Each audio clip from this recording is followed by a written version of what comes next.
Welcome to this deep dive, tailored specifically for you, the learner.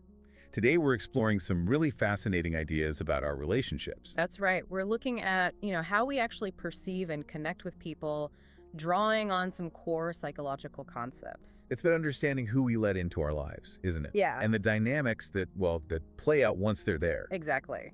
Our goal is to maybe pull out some key insights, offer a kind of new lens for viewing your own interactions and choices. A new lens. I like that. Not just seeing what happens, but maybe why it happens that way. Precisely. Let's start with an image. Think of your mind maybe as a house you've built over time. Okay, a house Mm. filled with experiences, memories. Yes. And there's a front door. The question is, who do you let in? Consciously, sure, but also maybe unconsciously. Right. It's not just about preference, is it? Ah. It sounds more fundamental, like a mechanism of perception. It is. It relates directly to how we perceive things generally. Think about the figure-ground relationship. Ah, okay. Like when someone new approaches, they become the figure standing out from the background of everything else. Exactly. And opening that door, letting that figure in, can genuinely shift your internal landscape. It rearranges the furniture, so to speak. That makes me think of that classic illusion, the Rubin vase. Perfect example. You see the vase or you see the two faces, but crucially, you can't really hold both images in your mind at the exact same time. And you're saying we do that with people. We kind of lock on to one interpretation. We often do. We might focus intensely on one trait, one aspect, making it the dominant figure, and potentially screen out other important parts of who they are. So we get stuck on an initial impression, almost. And I guess our past plays a huge role in what impression we form first. That's projections, right? Absolutely. Projections are key here. Our past hurts, our hopes, our needs, they all act like lenses shaping how we see new people. Can you give an example? Sure. Say you've been badly hurt in a past relationship. You might unconsciously project that mistrust onto a new person, even if they've done nothing to deserve it. It's like you're anticipating the same pattern. Or the opposite, maybe. If you're feeling lonely, you might idealize someone new. Exactly. You might project your need for connection onto them, seeing them as a perfect fit, maybe overlooking things you might otherwise notice. And often these projections are pretty automatic. Driven by, what did you call it? Unfinished psychological business. Yes. Those unresolved issues, old wounds, lingering feelings from the past that haven't quite found peace or completion, they keep seeking resolution, often in our current relationships. So you meet someone new, but they remind you of someone or a situation from before. And you might start unconsciously overlaying that old template, that old gestalt, onto the present moment. It's like trying to finish an old conversation with a new person. Which obviously gets in the way of seeing them for who they actually are. Completely. It hinders genuine connection. Because you're interacting with an echo, not the person truly in front of you. It really underlines the need to understand our own internal architecture, as you said earlier, those hidden rooms and old blueprints. Think of those locked away memories or, relics of past relationships. They aren't just dormant. They can actively shape how we engage now. You mentioned an example, Sarah, who was fiercely independent but kept being drawn to partners who resembled her abandoning father. Right. It's a classic, though painful, example. Unconsciously, she was perhaps trying to resolve that deep, unfinished gestalt of abandonment by repeating the dynamic, hoping for a different outcome this time. So she was welcoming echoes of the past, not necessarily the present person. Which is why true intimacy really requires presence. Being willing and able to meet someone right here, right now, without overlaying our own narrative onto them. Perception, then, isn't just passive receiving. It's active. It's shaped by everything, the environment, us, the relationship between us. Yes. And when we manage to authentically engage, when we're both present, we co-create what we call a shared field. A shared field, like a psychological space. Exactly. Psychological, emotional. It's where individual realities overlap, interact, and influence each other. In those moments, the boundary between self and other can actually feel quite fluid, quite permeable. That sounds like where real connection happens. Yeah. But it also sounds maybe difficult to achieve. We tend to take shortcuts, don't we? Label people quickly. We do. Safe, unsafe, like me, not like me. These labels can feel protective, efficient even, but they definitely limit us. They close us off. They can close us off to growth, to surprise, to the full complexity of another human being. It keeps the door partially shut, you could say. So it boils down to a choice almost. between fear keeping the door bolted and curiosity. Curiosity, which means inviting potential risk, yes, but also potential reward. And recognizing that every guest we let into our inner home inevitably leaves some kind of mark, changes the space in some way. Okay, so that's about who we let in and how perception works. But you also mentioned some specific Gestalt principles that shape the connections themselves. Right. Beyond just opening the door, there are underlying forces that structure how relationships form and function. We can think of about 7 key ones. Let's hear them.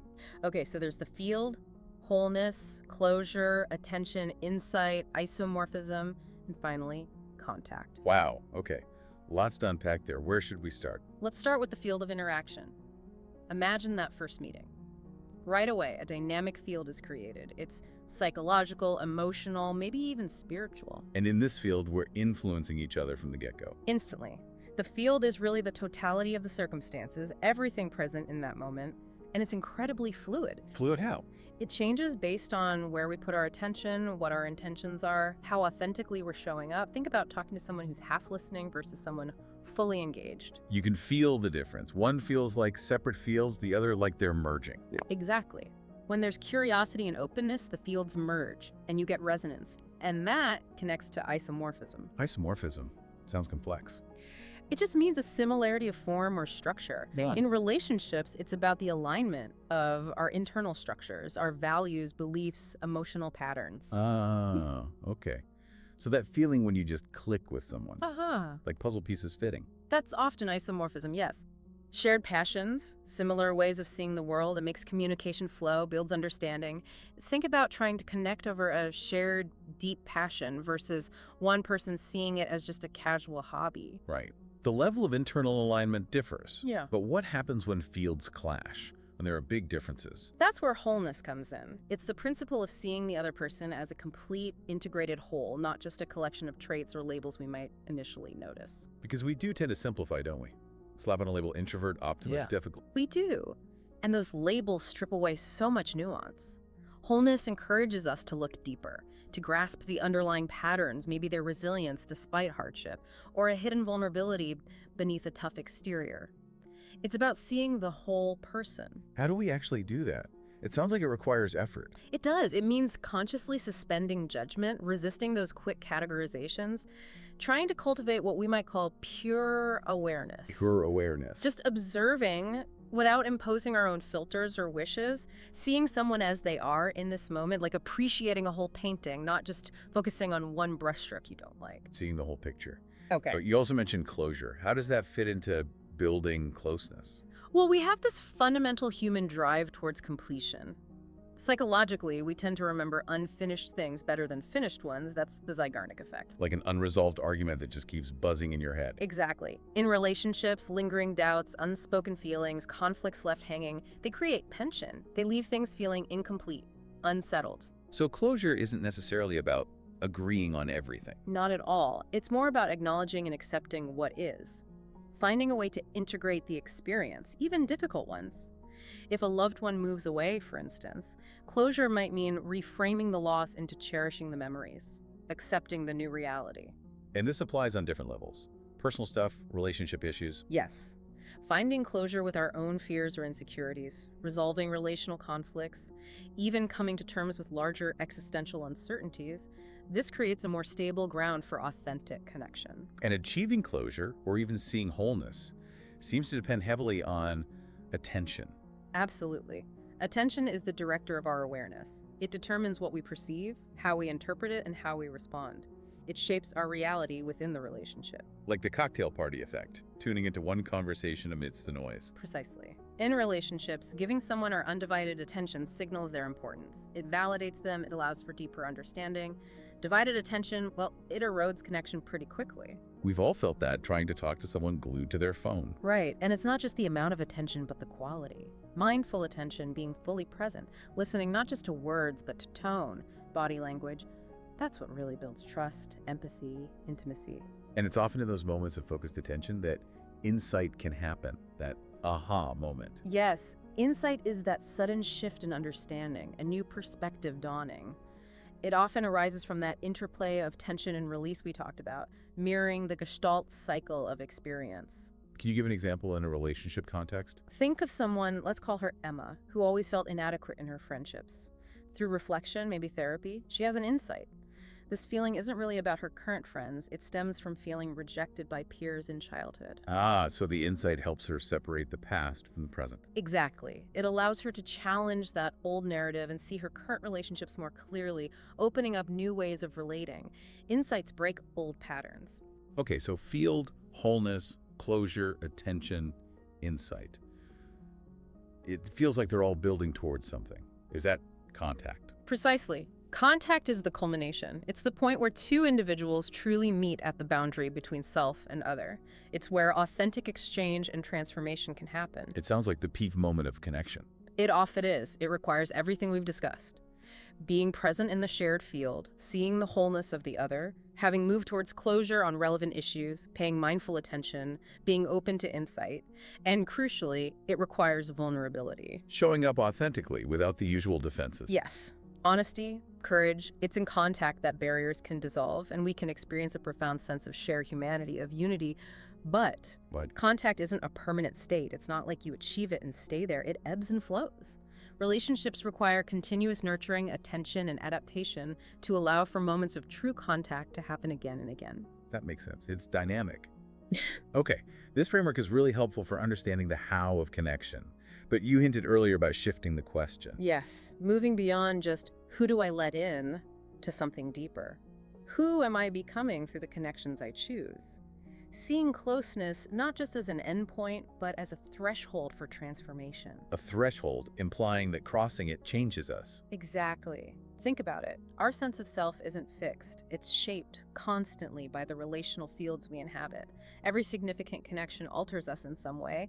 The figure of the other person changes the ground of who we are, and our changing ground influences how we see the figure. There's a paradox there, though, isn't there? We often seek comfort, familiarity, people who reinforce who we already think we are. We do, and while that provides stability, it can also lead to stagnation. If we only connect with people who mirror us perfectly, we might miss opportunities for growth, for challenge, for seeing things differently. So choosing someone, maybe disruptive is too strong a word, but someone different, that could be unsettling.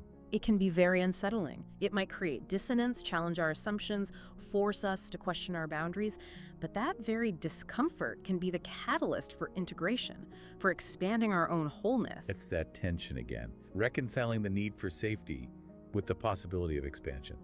And maybe learning to see the fear that arises not just as a stop sign, but perhaps as an indicator light signaling potential transformation ahead. You also mentioned the unfinished symphony of self influencing this. Yeah. How does our own internal stuff play into who we become in relationships? Well, those unexpressed emotions, untapped potentials, unresolved inner conflicts, our own unfinished business, don't just stay neatly inside us. We project them. We often project them onto our partners, burdening the relationship with expectations tied to our own internal landscape.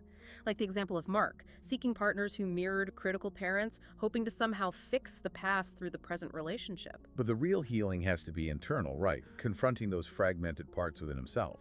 Exactly. Integrating those fragmented parts of ourselves mirrors the principle of seeking wholeness in others. As we become more integrated, we break down internal barriers, allowing for more authentic contact both with ourselves and with others. So it comes back to that dual acceptance, accepting others as they are and accepting ourselves, complexities and all. That really is the foundation, and it leads to this idea of the infinite horizon of contact. Meaning that contact, while profound, is inherently incomplete because we are inherently incomplete, always evolving. So no relationship ever reaches a final, perfect state of completion. No. And that might sound limiting, but it's also a gift. It's what allows for continuous discovery, reinvention, and deepening within the relationship. There's always more to learn, more to experience together. It reminds me a bit of some existential ideas. Embracing the journey, the process, rather than fixating on a final destination. Very much so. Thinkers like Heidegger on being towards death, or Sartre on radical freedom, there's a parallel. Closeness involves embracing the transient nature of moments, cherishing connection while remaining open to change, and the inherent unfinishedness of it all. Which brings us back to the door metaphor, but maybe with a twist. Yes. What if the door isn't just a boundary to protect what's inside, but also a bridge? a point of mutual exchange. So opening your door to someone also opens a door within yourself. Exactly. It exposes your own inner world, your vulnerabilities, inviting reciprocity. That sharing, that mutual revealing, is the essence of building closeness. It's not about finding someone who completes you, but about co-creating a space where you can both grow. And acknowledging that this influence goes both ways. People leave imprints on us. Absolutely, positive and negative. Which is why discernment is so crucial. Not judging, but developing a keen awareness, tuning into how another person's energy, their presence, resonates within your own field. How does this connection feel? Does it expand you or diminish you? These aren't easy questions. No, they require ongoing self-awareness. And finally, you use that lovely metaphor of the echo. Yes. The idea that every person we truly connect with leaves an impression, an echo that resonates within us long after the direct interaction. And these echoes vary, some louder, some fainter. They do, and they linger for different durations. But importantly, an echo needs a listener. It requires our willingness to pay attention to those lingering vibrations, those memories and feelings. What do these echoes carry? Fragments of shared experiences, lessons learned, perhaps shifts in perspective. They carry the impact of the connection. And often, like real echoes, they can be a bit ambiguous, layered, open to reinterpretation as we ourselves continue to evolve. Which reflects the ongoing dynamic nature of relationships, even those from the past. They're never truly finished. Exactly. There's always a sense of incompletion, which mirrors the incompletion within ourselves. So as we wrap up this deep dive, perhaps the key reflection for our listeners is to consider their own house, their own inner world. Yes. Who are you truly letting pass the door? And perhaps more profoundly, what echoes are currently resonating within you? How are they shaping who you are right now? This Gestalt perspective offers such a rich way to think about not just our relationships, but our own processes of perception, growth, and becoming. It really does. It moves beyond simple cause and effect and looks at the whole dynamic field. We hope this exploration has sparked some new insights for you. Maybe consider one specific relationship in your life. How do concepts like figure ground or closure or contact show up there? What shifts if you look through this lens? Thank you for joining us on this journey into the architecture of connection. We hope it offers a fresh perspective on, well, the very human art of relating to one another.